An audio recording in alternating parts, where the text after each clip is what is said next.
Okay. Biological, but gender is a completely different thing. No, gender is not disconnected from sex. So. It's not completely disconnected, but it's still a cultural thing. It's still from society. It's Okay. No, it is not in the mind. Okay, you're not a man if you think you're a man. And I didn't say pretending, or if I did, I shouldn't have said pretending. Let me amend. You said playing. Okay, I said a boy who thinks he's a girl. That's the usual phraseology I use. Not playing. I usually say a boy who thinks he's a girl or a girl who thinks he's a boy, which is technically what we're talking about here. As far as the actual psychological issues at play, it used to be called gender dysphoria or gender identity disorder. Now they call it gender dysphoria. The idea that sex or gender are malleable is not true. Okay, and I'm not denying your humanity if you're a transgender person. I am saying that you are not the sex to which you claim to be. You're still a human being, and you're a human being with an issue that I wish you Godspeed in dealing with in whatever way you see fit. But if you are going to dictate to me that I'm supposed to pretend that men are women and women are men, no. My answer is no. I'm not going to modify basic biology because it threatens your subjective sense of what you are. Okay, but you're still saying these kids should not be accepted because they don't really fit into either place. They can't just I'm saying that the Boy Scouts have a standard. You must be a biological boy to be a Boy Scout. You have to be a boy to be a Boy Scout. Where's that written, though? Okay. In the name Boy Scouts.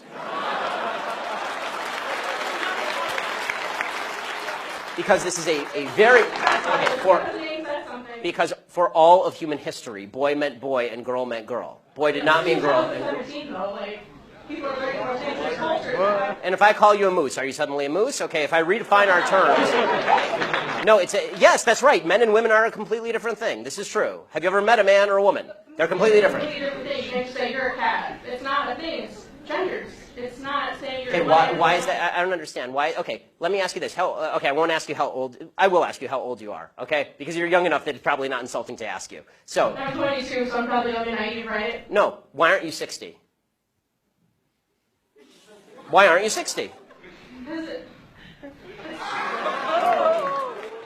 And why can't you identify as 60? What is the problem with you identifying as 60? Because it's not the same as gender. You can't just... You're right. Age is significantly less important than gender. You can't magically change your gender. You can't magically change your sex. You can't magically change your age. You can still legally change it. People recognize You can't legally change your age, by the way. Obviously. You can change your name, you can change your sex, you can change your identity. Just because you can do things legally doesn't mean that they are correct biologically. You could do lots of things in the past that were incorrect biologically and correct legally. For a long period of time in the United States, sterilization of the mentally ill took place. That didn't make it okay. Skinner versus Oklahoma. Justice Oliver Wendell Holmes wrote the decision. Right. I still don't understand why you're saying these children that are... It's not a matter of open-minded and accepting. I want them to get treatment that they see fit, but that's not involving me. The idea behind the transgender movement as a civil rights movement is the idea that all of their problems would just go away if I would pretend that they were the sex to which they claim membership. That's nonsense. The transgender suicide rate is 40%. It is 40%.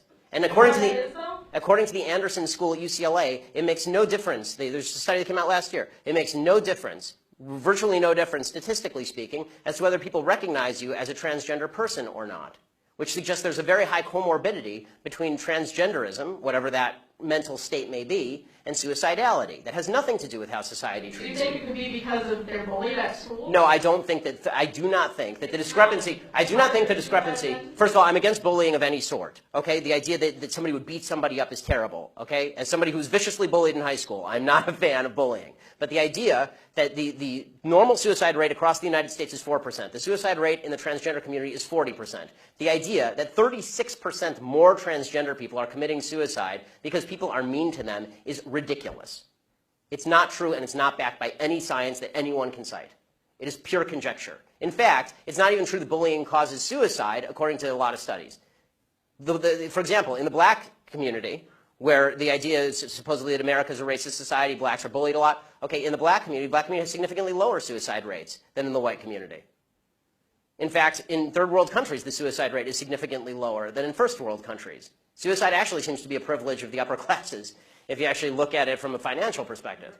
So the idea that suicidality is directly a result of people like me saying, no, men are not women and women are not men, it's not true. It's also... Do you think it doesn't impact their identity at all, or their depression, or how they feel about themselves? I think the idea that you're going to sacrifice the entire society's proper definition of sex because you think that there is in legal terms, somebody with an eggshell skull, meaning that somebody who has a pre-existing condition that makes them more susceptible to criticism, that is not a way to run a society. You can't sacrifice truth because some people are going to actually suffer because of the truth. Plus, there's no evidence whatsoever that the suicide rate would go down in the transgender community in any marked way if people just started pretending that men were women and women were men. We're trying that experiment now. We'll find out whether it works. So far, no evidence. Have you talked to a group of trans people at all instead of this group of, like, white people? I'm more than happy to talk to a group of any people who will have me, but usually they protest me.